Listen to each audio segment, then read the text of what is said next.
Hello, this is Matt on the Moon Lambo channel, and here is a headline from Protocol. Ripple's top lawyer on SEC battle. We're fighting for the crypto industry. And so, my friends, the XRP wars continue. This SEC versus Ripple lawsuit has such broader implications than many recognize at this stage in the game, but it's a big deal. And so this article I found highly fascinating. I want to run through it with you. And actually, here was a tweet from the author, Benjamin Pimento. Hopefully I'm pronouncing that correctly. I think I might be, actually. But he wrote the following. Had a great protocol chat with Ripple's top lawyer, Stu Alderodi, who said, quote, "The industry should not be left to guess which tokens will show up one day in the crosshairs of the SEC and which tokens won't," end quote. Now, on that front, truer words have never been spoken. And the fact that there is that level of uncertainty, in conjunction with the fact that the SEC thinks that's perfectly fine, should be appalling to everybody that's listening to this. But look, before I go any further, I do want to be clear. I don't have a legal or financial background of any kind. I am not offering legal or financial advice. And guess what? You definitely should not buy or sell anything because of anything that I say or write. I'm just a simple little moon lambo doing stuff all up on the YouTubes about Ripple and crypto and the SEC and the assets that work there. That's all that's going on here, though. Stuart Alderodi spent nearly 2 decades working for old traditional banks doing work that he described as, quote, a little soul-crushing, end quote. Then a door opened to a strange new world. A headhunter reached out about 3 years ago to ask if he would consider becoming general counsel for Ripple, then a 7-year-old startup. Ripple uses blockchain technology to process payments, but also offers its cryptocurrency called XRP, making the company a pioneer in a small but fast-growing industry. It seemed like a crazy idea. And here's a quote. "I'll be honest with you, I didn't know much about blockchain. I knew less about crypto," end quote. But Alderodi was intrigued and eventually took the job in January of 2019. It was a major career shift that he now compares to jumping off a cliff, but in a really exhilarating way. Yeah, so not too scary, right? No splat at the bottom, right? And here's a quote. "As a lawyer, the opportunity to enter a relatively nascent industry and help craft a regulatory and legal framework for that industry from a blank slate was an opportunity that I couldn't pass up," he said. Now, fast forward 2 years. Alderodi, Ripple's general counsel, now finds himself on the front lines of a major legal brawl with the U.S. government in a case that could define the future of Bitcoin, cryptocurrency, and the entire blockchain industry. Yeah, exactly. Which is why when I think about everything that's happening with the SEC going after Ripple, and this idea that, who's really at risk here? It's just Ripple and all those stupid XRP holders. I just sit here thinking, my gosh, even the Ethereum holders who think they're in the clear, my gosh, even the SEC today is saying, no, you're actually not in the clear. We never officially said you're in the clear. So why couldn't they come after? Especially with the new evolutions of Ethereum, which I've actually talked about a little bit on this channel. It's not like this is exactly an Ethereum channel, though I do hold these.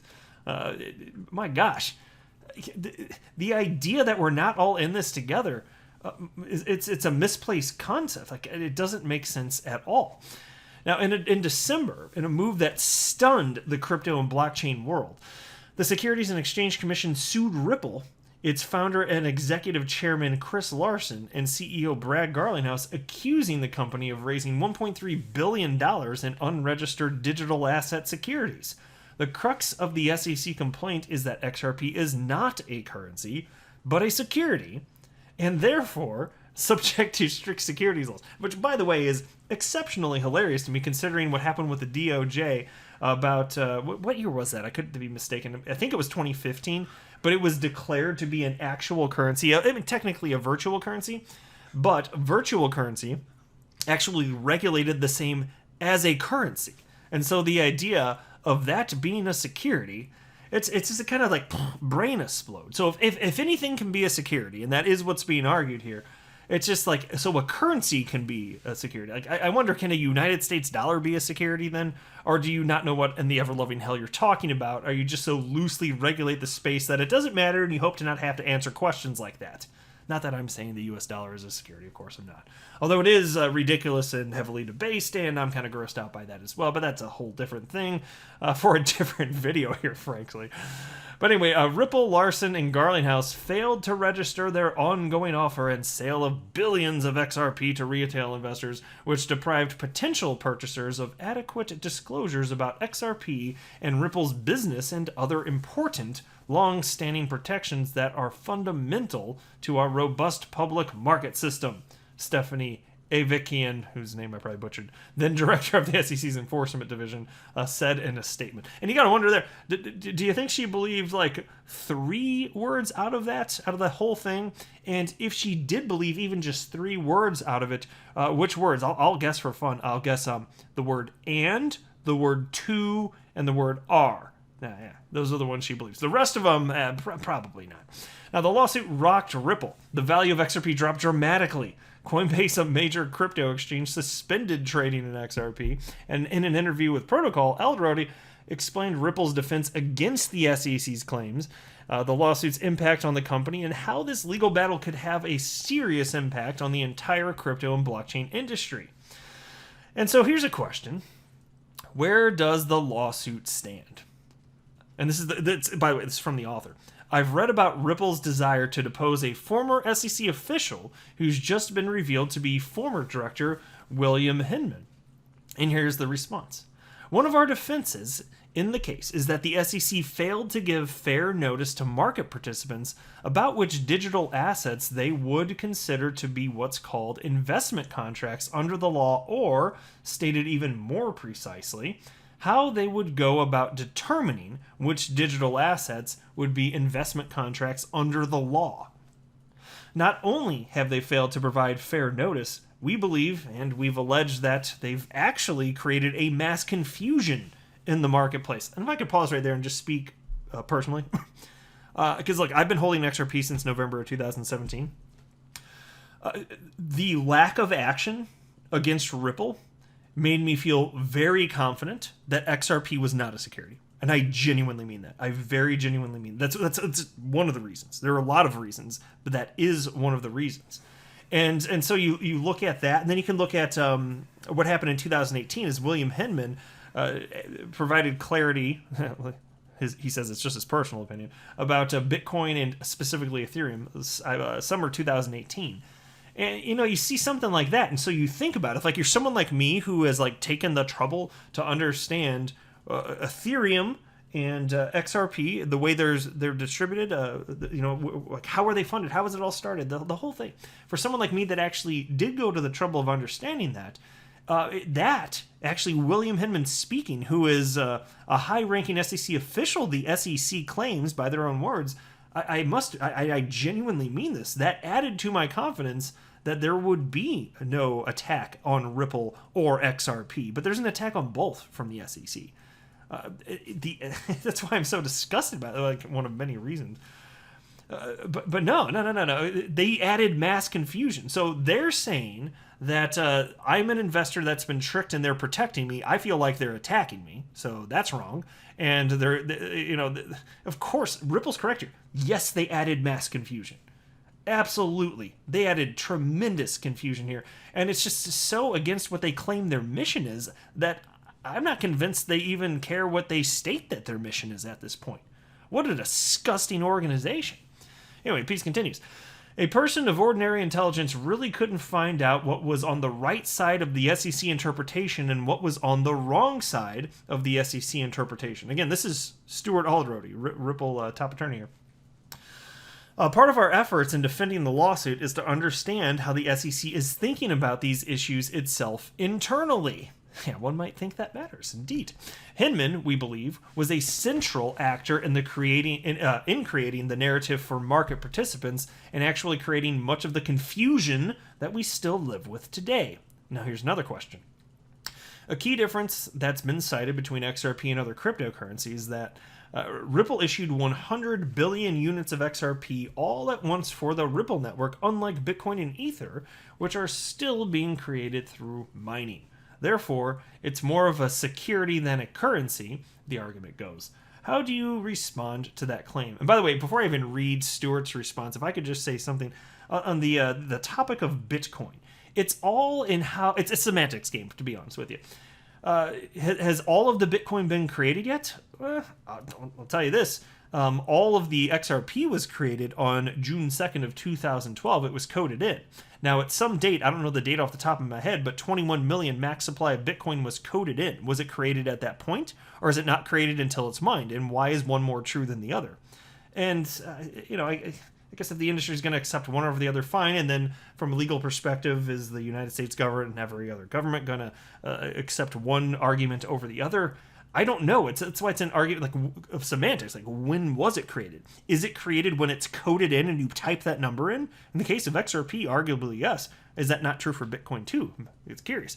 So it's more like all the Bitcoin was created at inception whenever that was coded in, and then the miners are just they're a distribution mechanism. And so it doesn't matter. We all understand that the Bitcoin, it's not out into the wild until it's mined. We all agree on that. We might disagree perhaps on what it means to be created, though, which is something that's worth talking about because there are implications from a legal perspective, most certainly, right? So anyway, here's Stewart's response. The timeline of that is somewhat important. Prior to Ripple being founded, the XRP ledger was created and 100 billion units of XRP were created on the ledger. No more will ever be created. Then Ripple was founded and a portion of that 100 billion was gifted to Ripple. I don't think that's relevant to the security analysis whatsoever. The security analysis, it's the sort of esoteric test from a 1946 Supreme Court case called the Howie Case. It doesn't matter whether the asset is to be created or is created. What matters is the asset sold as part of an investment contract? Ding, ding, ding. Yes, oh my God, this is so true. Which is why it's disgusting that the SEC is claiming to protect me and you if you're also an XRP holder. And they just, bringing the hammer down on Ripple, but they won't even acknowledge that the underlying asset itself is not a freaking security. They won't do it. Can oranges be a security? Because that's relevant to the Howie case. Can oranges themselves, growing from nature, actually be a security?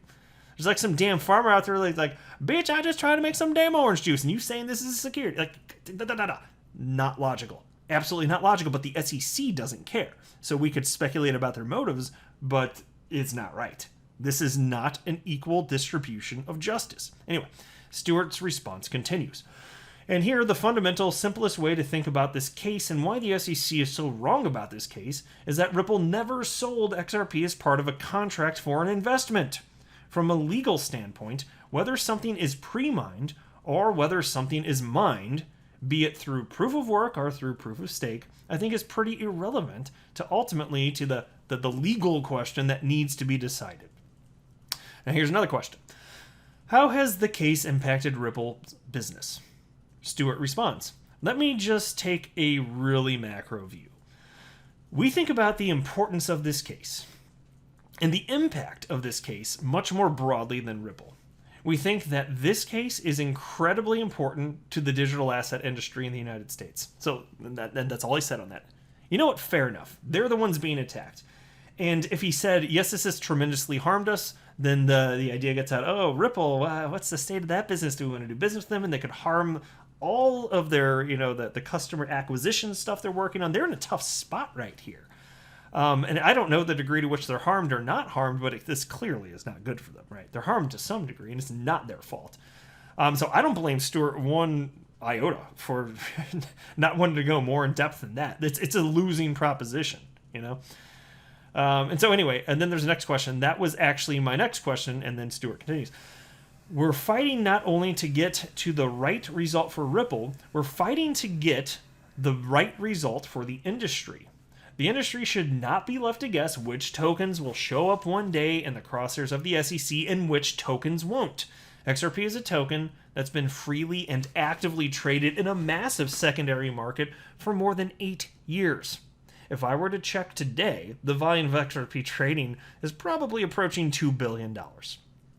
The fact that you can have the SEC wake up one day on an asset that has been massively adopted, massively traded globally, and say after 8 years, well, we think that this asset is no a security, blah, blah, blah, blah, blah. We need to treat it very differently, blah, blah, blah, blah. The industry can't operate that way. Exactly. Actually, maybe it's the SEC people. Are they the mouth breathers? No, they're not the mouth breathers. Those are the retail speculators because, look, as much as I want to insult them endlessly, they're not stupid. They're not stupid. These are smart people. They're just not good people. They're not ethical people. They don't give a damn about you. They are not actually protecting you.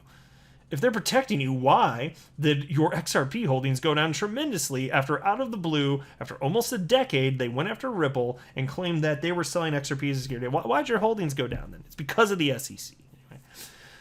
Anyway, Stuart continues. How did we get through the looking glass where Coinbase is comfortable listing Dogecoin, but somehow they're not comfortable listing XRP, the third largest digital asset by market volume that's been in existence for 8 years, that's traded globally because of the SEC suit? This is the regulatory morass we're in. That regulatory morass, I think, is resulting in kind of a bizarre or perverse outcomes. To your question about the impact on Ripple's business, we're a global company. 90% to 95% of our customers and flows occur outside of the US. Now, fortunately for Ripple, most other established economic centers like Singapore, like Japan, the UK, like Switzerland, have adopted a clear regulatory framework for digital assets. Indeed, US a little bit behind here. Next question. Being a global company, do you want to be able to have a strong presence in the United States? Stuart responds, absolutely. Will I sit here and tell you that it has not impacted our business? I can't tell you that. But fortunately, given that we're a global company and given that the other geographies where we do business and have created clear regulatory frameworks, we're able to continue the business for most of our customers outside of the United States. If you think about the regulatory uncertainty and the chaos that the SEC has created in the United States, they're basically ceding that innovation to foreign geographies. I know, it's one of the, all this is repulsive. Like I always want to say every time like something, I'm like, this is the most, but it's never the most. There's one could be the most, which is subjective anyway. But I'm like, all of this is horrendous and bad. And how about this? There's a new SEC head, Gary Gensler, who's known as a crypto wonk and an expert on blockchain. He took the position after the case was filed. Do you expect that to have an impact on the case? And Stuart responded with the following.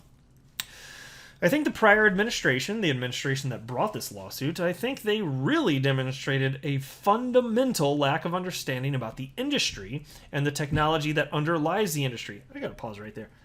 Jay Clayton, who's the former SEC chair, when he was getting confirmed a number of years ago, he wasn't asked one single question about cryptocurrency or blockchain. Not one single question. And then he gets in here and all this nonsense happens. How did the fox get in the henhouse?